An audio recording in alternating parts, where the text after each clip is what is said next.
Let the contest begin. This speaker comes to you with a vast knowledge of the Carroll County area.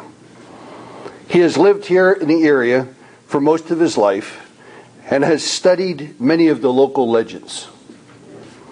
The legend of Miller Station, just one of the many that fill this area with the degree of the macabre. Thank you, Bill. Thank you, Mr. Contest Master, fellow Toastmasters, and guests. Legends. I'd like to take you back a little bit. There's a little place over around Hampstead called Miller's Station. And I'd like you to go back to 1965 when it was very little. A small little farming community with lots of back roads and little places where you could pull into and park.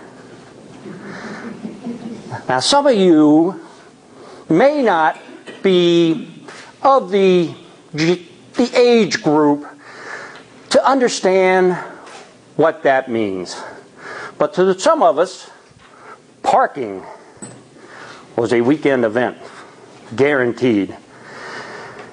And Sleepy Hollow Miller Station was a perfect place for it. Because in Miller Station, on any given fall night, there lays a nice haze all across the valleys. And sometimes the moon shines through it, and sometimes it's just dark and quiet, and a perfect place for a little romance. But this is 1965, and Johnny and Laura have picked this weekend. And this weekend is Halloween. And mischief is afoot. Johnny and Laura are pretty much into it now. They're enjoying the company and kissing and hugging. Laura's getting very relaxed. Everything's going fine, and all of a sudden Laura says, "What? What was that?" Johnny says, "Nothing. It was just the wind. Don't worry about it." And proceeds to try and encourage Laura some more. All of a sudden, "No, there it was again. Did you hear that?" Johnny says, "It was nothing." And at that, "Ah!" Johnny looks in the window and hears a blood-covered, nasty face staring right straight in him. He is terrified, only to be exceeded by Laura's scream as she looks out the other window and there's another blood-covered face staring in. Both of them hug and scream in passion, but yet in total fear. All of a sudden, there's laughter. And Johnny recognizes the voices of his friends. Johnny jumps out of the car and says, "I'm going to kill somebody!" Only to break into laughter with his friends to cover up the fact that his friends had scared the ever-living hell out of him. Well, Johnny and his friends talked for a few minutes and then he sent them on their way. Back into the vehicle he gets to where he is now faced Laura. She did not see the humor in this and proceeds to tell Johnny that, quite verbally, and decides to withhold her affections. But Johnny continues. Time goes on, and finally he's convinced her and they start rekindling their passion. Just as Laura had just about relaxed, all of a sudden, a noise. Johnny yells, "Enough is enough! Now get away from here!" A few more seconds go by and another noise. Johnny jumps out of the vehicle telling Laura, "Lock the doors so they don't bother you. I'm going to kill somebody." And Johnny disappears into the night. There's only silence. No scuffle. No noise. A few more seconds go by. Laura says, "Johnny?" No answer. Johnny, this isn't funny. Still no answer. Laura now begins to feel anxiety.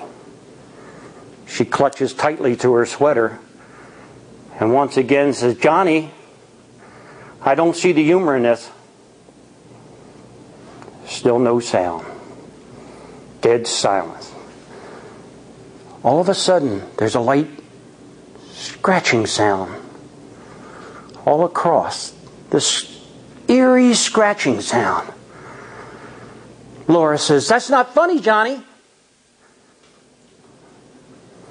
Nothing.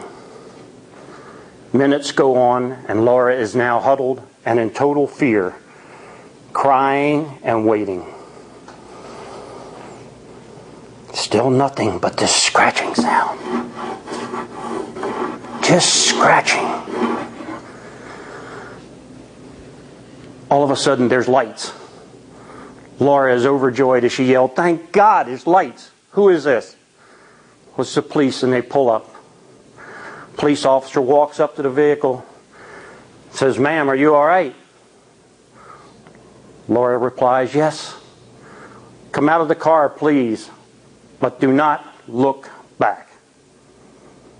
Step out of the car and look only at me. Laura proceeds to step out of the car, and as she does, curiosity overwhelms her, and she turns towards the back of the vehicle. And there hangs Johnny, his two friends, all three with their throats cut, and their eyes missing, and their fingernails dragging on the trunk of the car.